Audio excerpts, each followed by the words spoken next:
போறோம்னா தக்காளி சட்னி எப்படி வைக்கலாம் பார்க்க போறோம். வாங்க வீடியோக்குள்ள போலாம்.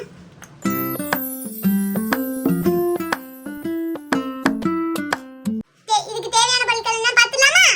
10 காய்ந்த மிளகாய், ஒரு துண்டு தேங்காய் பொடிசா நறுக்குனது, சிறிது கருவேப்பிலை, 5 பல் பூண்டு, 5 பெரிய தக்காளி நறுக்குனது, 2 பெரிய வெங்காயம் நறுக்குனது, கொஞ்சம் உளுந்த பருப்பு. வாங்க எப்படி பண்ணலாம்னு பார்க்கலாம். வாங்க அடுப்பு பற்ற வச்சுக்கலாம்.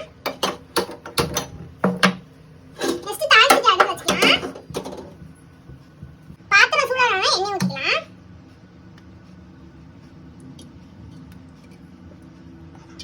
நம்ம எடுத்து வச்சிருக்க வத்தல அதை போட்டு வதக்கலாம்.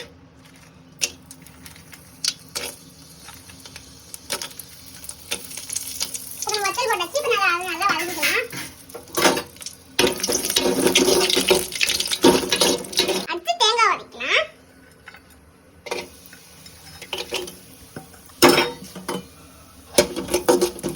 நம்ம ஏற்ற வச்ச உளுந்தையும் போட்டு வதக்கலாம்.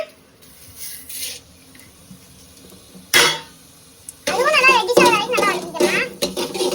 நம்ம அரைக்க வச்ச வெங்காயத்தை உள்ள போட்டுக்கலாம். ரொம்ப கொதிக்குது, நம்ம பொறுமையா போடலாம். நம்ம சின்ன பிள்ளைங்க நம்ம கையில எடுக்கிறோம்.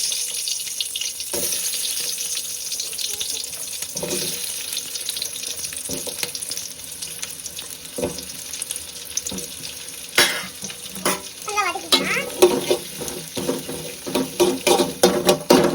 வெங்காயம் வதங்கினா நம்ம எடுத்து வச்ச கருவேப்பிலையும் வெள்ளைப்பொடி போட்டுக்கலாம்.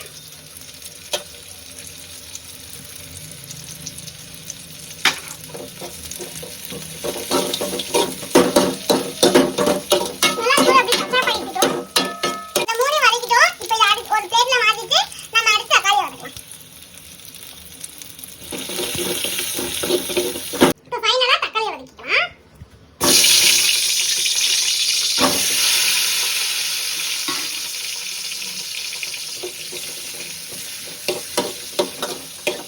இப்போ நல்லா வதக்கிட்டு நம்ம ஒரு பிளேட்ல மாத்திக்கலாம். நம்ம வதக்கினதெல்லாம் 5 மினிட்ஸ் ஆகட்டும். எல்லாத்தையும் நம்ம மிக்ஸில போட்டு அரைச்சி எடுத்துட்டு வந்துக்கலாம். ஃபர்ஸ்ட் சாயந்தரம் நல்லா போட்டுக்கலாம்.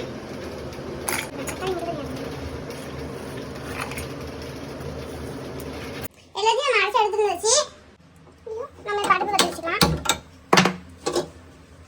நெக்ஸ்ட் பாத்திரம் வச்சுக்கலாம். பாத்திரம் எண்ணெய் ஊற்றி தாளிச்சுட்டு வந்துடும்.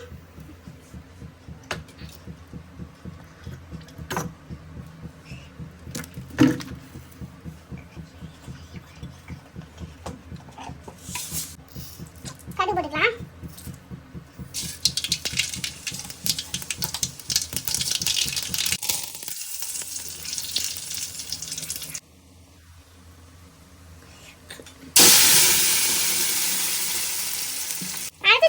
ஊத்திக்கலாம்.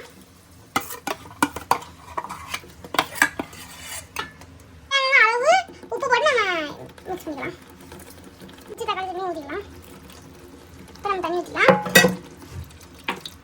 சரி, இப்போ நம்ம கல் ஊற்றிக்கலாம்.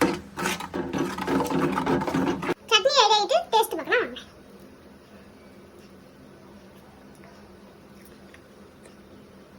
Super taste.